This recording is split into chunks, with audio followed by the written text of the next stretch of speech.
Bon, j'espère que vous avez encore un peu de patience.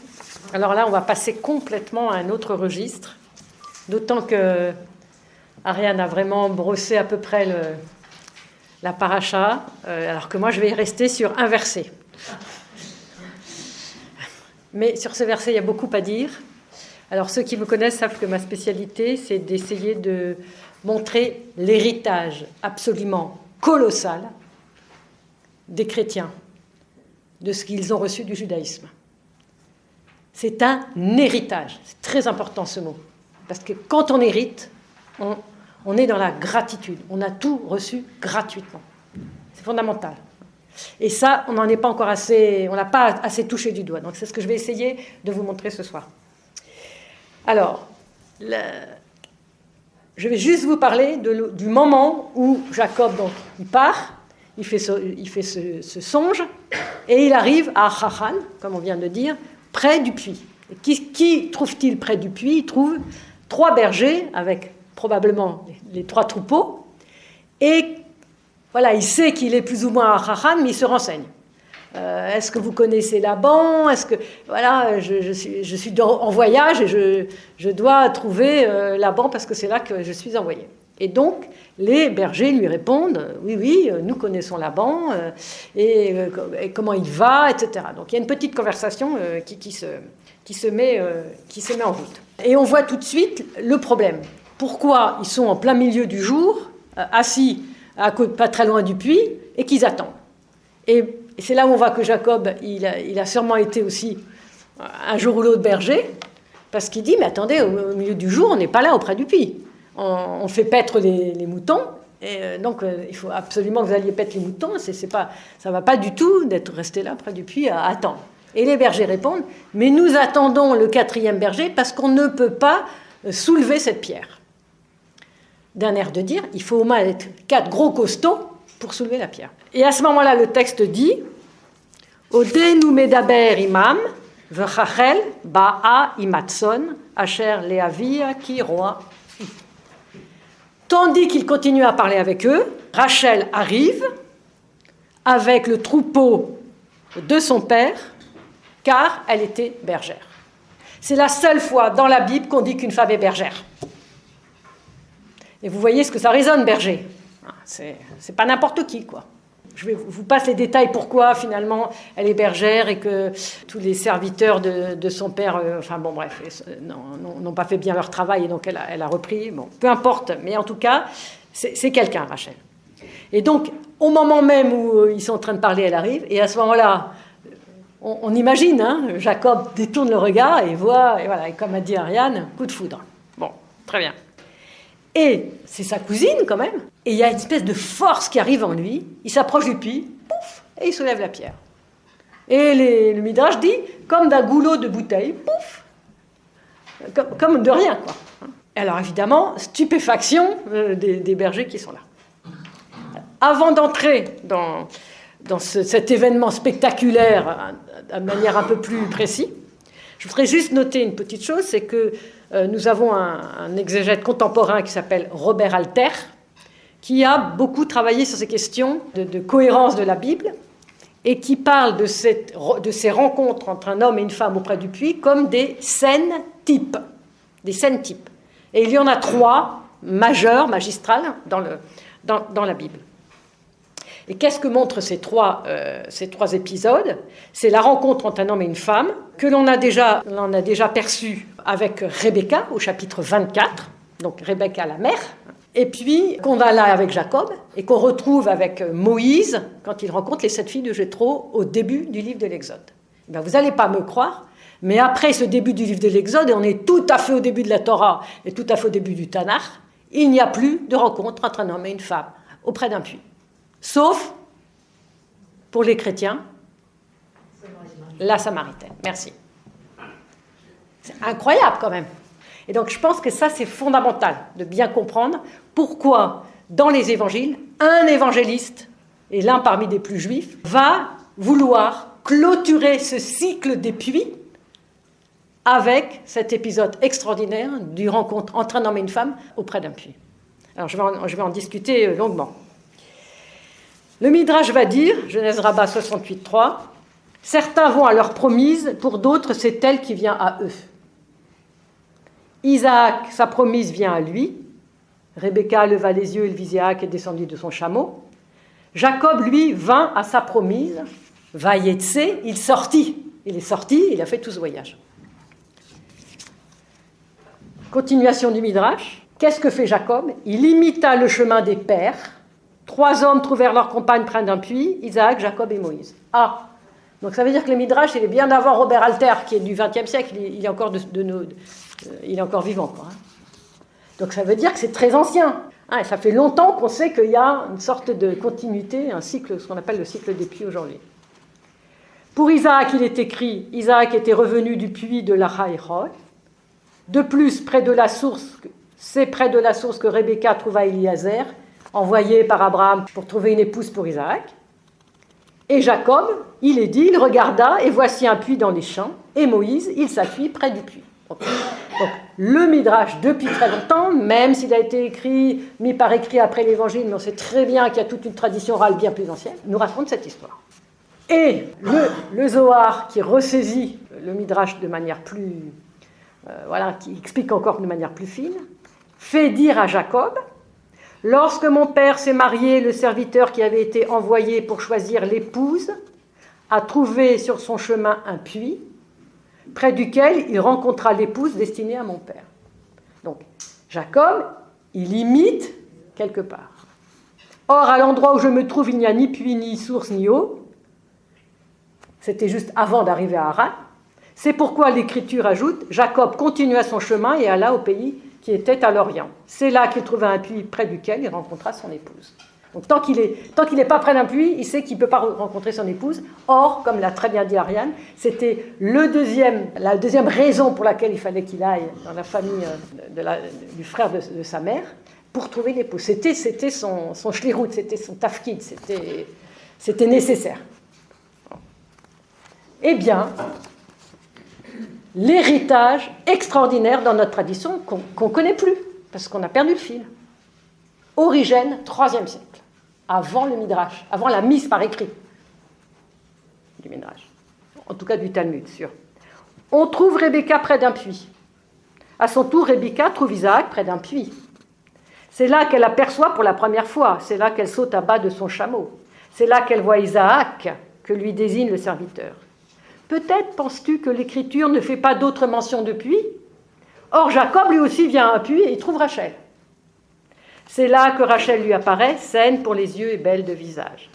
Et c'est encore près d'un puits que Moïse trouve Séphora, fille de Raguel.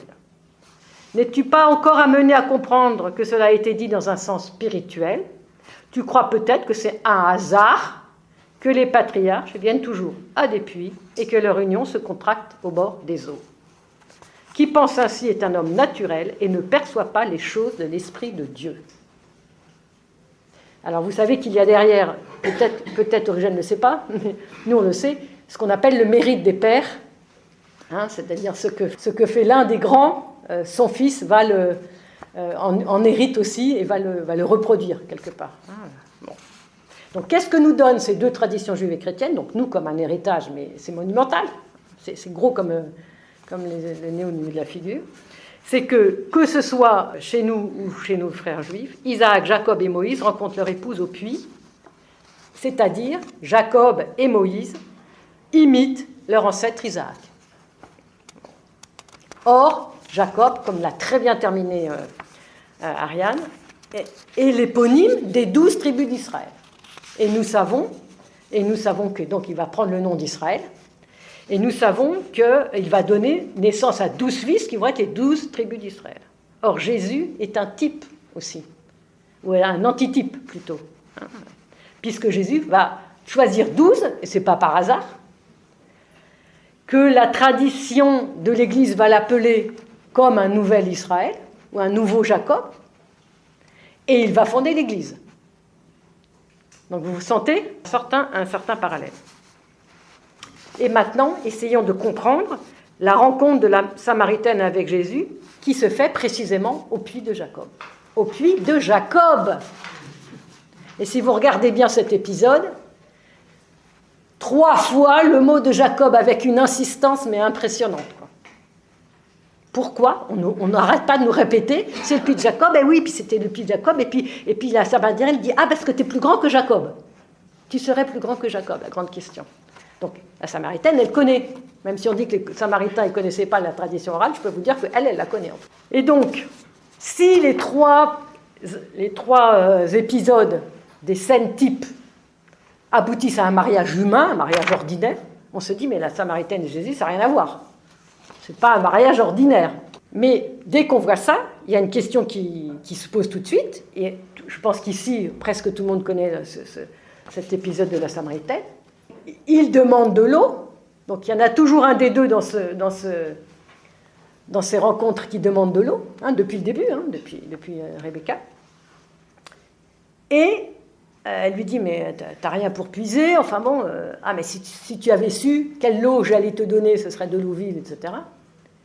Et puis, elle regarde, non, et à un moment donné, on voit bien qu'elle ne comprend pas, que c'est pas de l'eau ordinaire, donc c'est ni un mariage ordinaire, ni de l'eau ordinaire que Jésus va lui donner.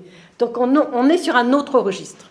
Okay, et à ce moment-là, quand Jésus voit que, il lui dit, va chercher ton mari. Mais pourquoi au milieu d'une conversation avec de l'eau, tout d'un coup on a un mari qui se pointe là?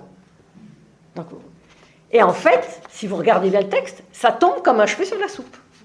Sauf que si on connaît l'ensemble, c'est déjà beaucoup moins comme un cheveu sur la soupe. Et donc, et la Samaritaine et Jésus savent tout ce grand périple depuis Rebecca, depuis Abraham, de l'importance du mari entre un homme et une femme près du puits, quoi. Okay. Et justement, c'est à la question du mari que toute la relation et tout le discours et toute la conversation entre Jésus et la Samaritaine va basculer. Tout va basculer à cause de ça. Est-ce qu'on retrouve, parce qu'il y a cette question de mari, quand même, une similitude entre tous ces épisodes grâce à la Samaritaine? Alors, qu'est-ce qu'on apprend de la réponse de la Samaritaine? Réponse très honnête, quand Jésus lui dit, oui, tu n'as pas de mari, d'accord, tu en as déjà eu 5. Et le 6e n'est pas ton mari. Bon. Donc, échec, il y a un échec des noces humaines. Il y a un échec. Et donc, l'Évangile va nous montrer un échec. Et qu'est-ce que veut nous montrer l'Évangile? C'est que si cette Samaritaine n'a vécu que des échecs dans la relation conjugale la plus ordinaire que nous connaissons tous, c'est que Jésus veut lui montrer qu'il y aurait peut-être un autre type d'alliance. Voilà, exactement. Non pas pour dire qu'elle serait meilleure ou moins bonne, c'est pas ça.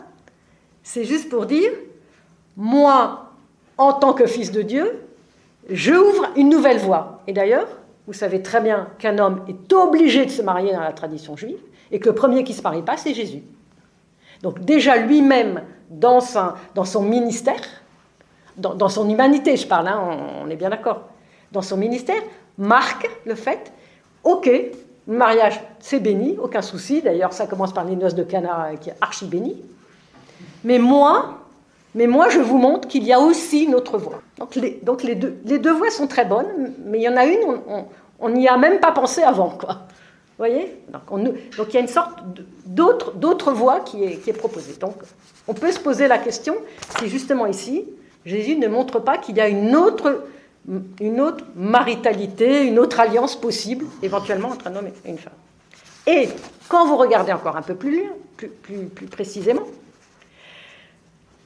est-ce que dans le mariage juif ordinaire, entre un homme et une femme, qui est la chose la plus courante, est-ce qu'il y aurait la possibilité d'un lien mystique avec l'Éternel? Le Midrash, que j'ai cité tout à l'heure, continue à propos de Jacob, qui vient imiter son père pour venir chercher une épouse auprès du puits, et fait dire à Jacob une chose incroyable. Jacob s'était dit, je dois m'unir à la Shekhinah parce que je veux choisir une épouse. Et la Shekhinah, mais c'est quand même la présence divine, quoi. Comme si déjà dans la tradition juive la plus ancienne, il y a une perception de quelque chose de divin dans la relation entre l'homme et la femme. Et d'ailleurs, il y a un autre midrash qui dit, c'est Dieu qui organise les épousailles. C'est Dieu qui se débrouille pour que l'un et l'autre se rencontrent et se trouvent.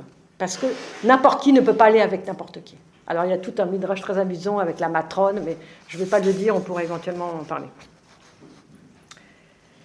Et une autre question aussi par rapport à cette question de mariage, c'est Moïse épouse Tzipora, il a 2 enfants, et une fois que tout se passe bien, finalement, au moment où il monte au Sinaï, et après la grande révélation de Moïse au Sinaï, où Dieu lui parle bouche à bouche, paix à paix, Dieu lui demande de rester avec lui, et tandis qu'il va renvoyer tout le peuple dans ses tentes.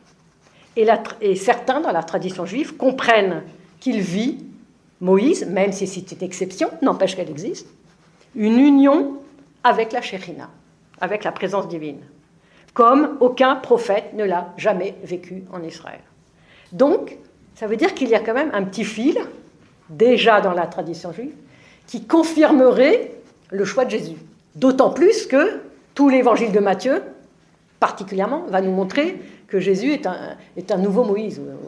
Il imite aussi les pères, puisqu'il y a l'histoire des mages, je ne voudrais pas entrer dans les détails de la naissance de Jésus, c'est typique la naissance de Moïse dans le Midrash. On peut faire un parallèle pendant des heures. Bon. Donc c'est toujours ce thème du mérite des pères. Si j'ai encore un peu de temps, je voudrais pointer 2 autres petites choses sur ces questions. Le puits et la source. Donc c'est très important aussi ça.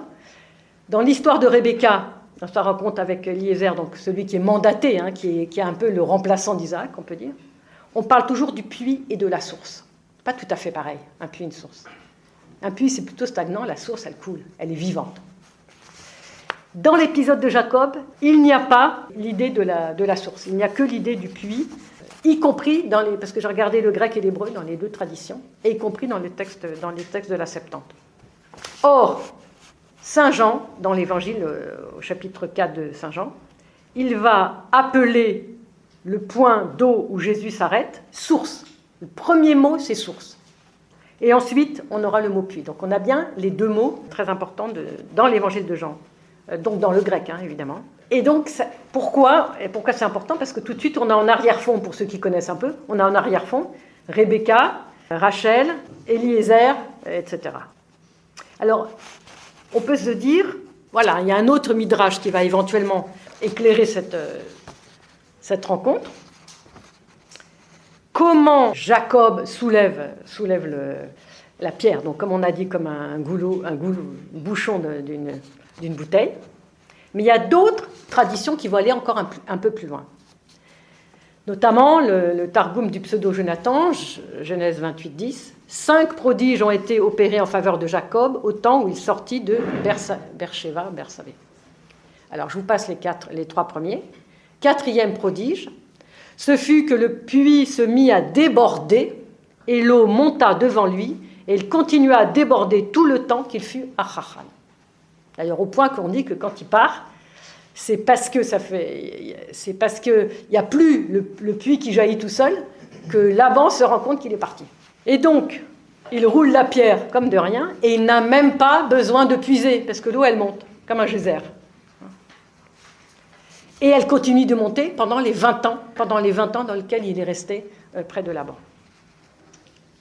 Et le Zohar précise, en voyant ce jaillissement de l'eau, Jacob comprit que Dieu lui avait envoyé sa future épouse. Jaillissement qui rappelle le jaillissement de l'eau depuis Abraham, parce qu'il y a eu aussi plusieurs jaillissements. Rebecca, c'est un jaillissement énorme. Elle ne met même pas sa cruche, que l'eau il vient dans sa cruche directement toute seule, etc., etc. Alors évidemment, la Samaritaine, elle connaît parfaitement, et Jésus connaît parfaitement. Et quand Jésus dit à la Samaritaine, c'est de la source d'eau vive que je vais te donner, moi. Donc vous voyez tout ce qu'il y a en arrière-fond. C'est pour ça que je dis, on a un héritage qui est colossal et qu'on ne connaît pas. Et c'est grave, parce qu'on ne peut pas être dans la gratitude. On ne peut pas dire, waouh, la tradition qui nous précède est immense. Ça, c'est fondamental pour moi. Si tu savais le don de Dieu et qui est celui qui te dit « donne-moi à boire », c'est toi qui l'aurais prié et il t'aurait donné de l'eau vive. Ben, cette eau vive, c'est... Mais le puits, il ne contient pas d'eau vive. C'est de l'eau stagnante. Donc c'est seulement de la source que c'est possible. Et quand elle lui dit « d'où l'as-tu donc cette eau vive ? Serais-tu plus grand que notre père Jacob ?» qui nous a donné ce puits et qui a bu lui-même ainsi que ses fils et ses bêtes. Quiconque boira de cette eau aura soif à nouveau, mais qui boira de l'eau que je lui donnerai n'aura plus jamais soif, parce que l'eau que je lui donnerai deviendra en lui une source d'eau jaillissant en vie éternelle. Donc vous sentez avec ce que je vous ai dit, déjà ça sonne autrement à l'oreille. Donc c'est un jaillissement d'une eau, et cette eau c'est pour la vie éternelle. Donc si l'eau matérielle est indispensable pour notre vie biologique, et s'il y avait le problème des trois bergers avec leurs moutons, c'est parce qu'il y avait une sorte de justice distributive de l'eau. Il fallait être les quatre là, non seulement pour sauver la pierre, mais pour voir que tout le monde avait bien son quota d'eau. Parce que l'eau est précieuse. Donc si l'eau est indispensable et qu'au bout de 3 jours, si on n'a pas d'eau, on sait très bien qu'on ne peut pas vivre. Donc vous imaginez la vie, quoi. Surtout dans ces pays, quoi. Eh bien, Jésus lui a proposé une eau pour une vie qui n'a pas de fin et que le judaïsme appelle le monde à venir et que lui appelle la vie éternelle. Et si celui qui boit de cette eau que Jésus lui donne devient une source d'eau en vie éternelle, ça signifie que lui-même, l'homme, Jésus bien évidemment, mais l'homme pourrait devenir ce puits et cette source qui jaillit en vie éternelle. Or, si on retourne chez les prophètes, qu'est-ce que c'est que l'eau vive ? C'est Dieu. Jérémie 2,13, « Ils m'ont abandonné, moi la source d'eau vive, pour se creuser des citernes, et des citernes qui ne tiennent pas l'eau. » L'enseignement du sage, Proverbe 13,14, est source de vie pour éviter les pièges de la mort. Isaïe 58, « Tu seras comme un jardin arrosé, comme une source jaillissante dont les eaux ne tarissent pas. » Donc vous sentez comment toutes ces traditions se synthétisent dans l'épisode de la Samaritaine. Donc, quelle serait cette source d'eau qui jaillit en vie éternelle et qui jaillit du croyant lui-même ?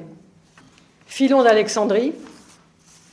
Donc, on a des traces de tout ça. On a des traces de tout ça dans notre tradition, dans la tradition juive et dans la tradition chrétienne. Philon d'Alexandrie, donc on sait, c'est un juif hellénisé, qui a beaucoup plus influencé l'Église que le judaïsme, mais n'empêche, il ramasse quand même dans tous ses écrits toute la tradition d'Israël, parce qu'il ne parle que de sa tradition. Il dit « Il est impossible de s'envoler en haut vers l'emplacement céleste de la vertu quand l'âme n'est pas tout entière remplie comme une amphore par la source divine que nous disons être la sagesse de la connaissance qui coule toujours. Rebecca, dit Moïse, descendit à la source pour remplir sa jarre, et elle remonta. En effet, où doit-on normalement puiser ? Ah oui, on doit normalement puiser une pensée assoiffée de sagesse pour être comblé, ou sinon à la sagesse de Dieu qui est une source intarissable. Donc toutes ces traditions, on les a, quoi. Ambroise de Milan, écoutez lorsqu'il dit ce qu'est la source. Ils m'ont abandonné, moi, la source de vie. Voilà, donc Ambroise de Milan qui s'intéresse au puits de la Samaritaine, eh ben, il va aussi voir Jérémie.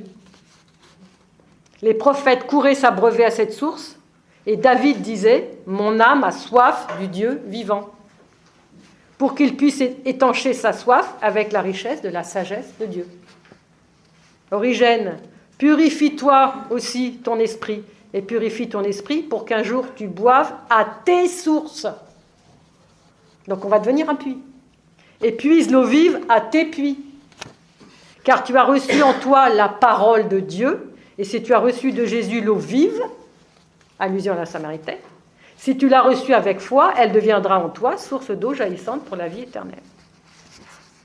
Or, qu'est-ce que disait le Midrash bien avant les pères, Ambroise 4e siècle, Origène 3e siècle, Philon d'Alexandrie, contemporain de Jésus à peu près.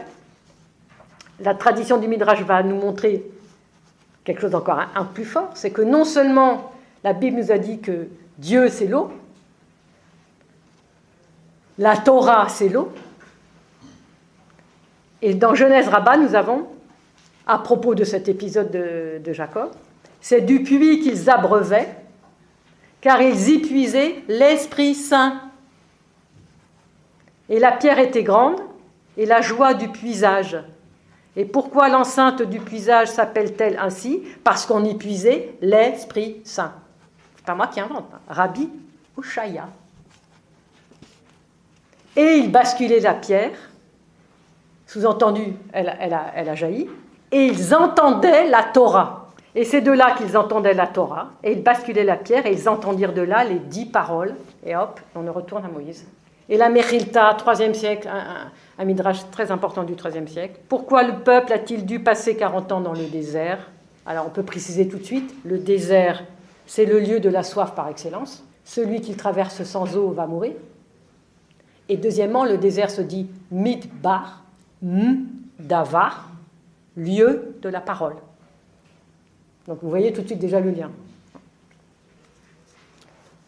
Lieu de la parole, c'est-à-dire de la Torah, c'est de la parole divine, c'est pas n'importe quelle parole, hein, bien évidemment. Le Saint béni soit-il dit, si je fais entrer Israël, donc pourquoi 40 ans? Si je fais entrer Israël dans le pays dès maintenant, aussitôt chacun va s'emparer de son champ ou de sa vigne et négliger la Torah.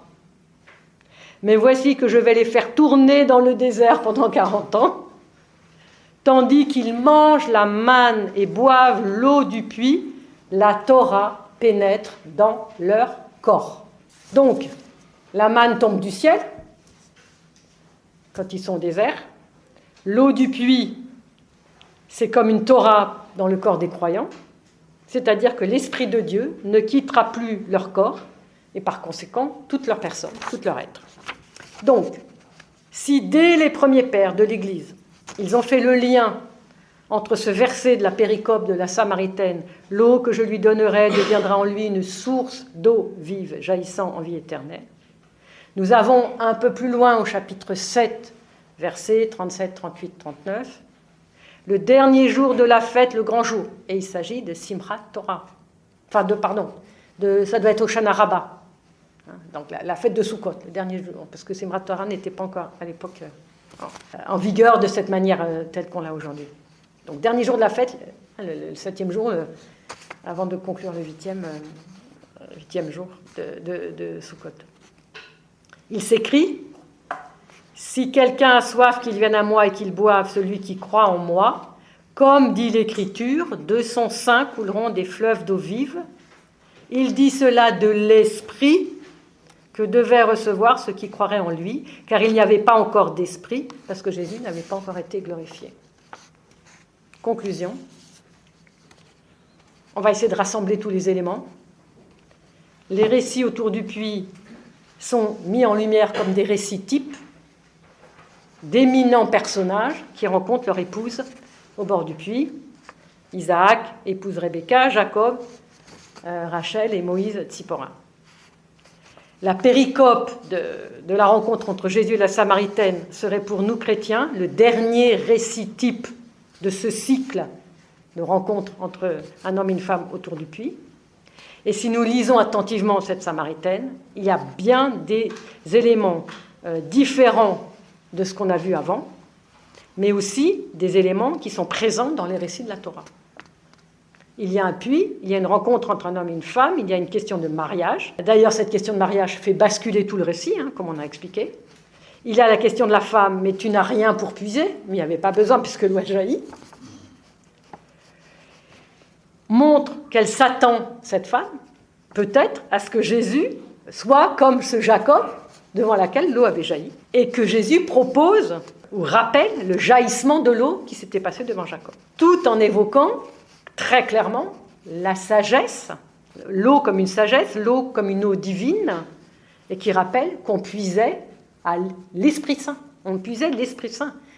Et lors de la fête des tentes, on disait, le Midrash dit, il n'y a pas de plus grande joie que cette libation d'eau. Celui qui n'a pas vu cette joie ne connaît pas la joie en Israël. Il n'y a pas de plus grande joie. Et donc, le psalmiste aussi, à travers David, va dire, et le croyant qui vient chercher auprès de Dieu l'eau jaillissante. Et Jésus nous dit que ce croyant qui aura puisé à la source divine pourra la répandre de son sein comme des fleuves d'eau vive, c'est-à-dire comme l'Esprit Saint. Merci.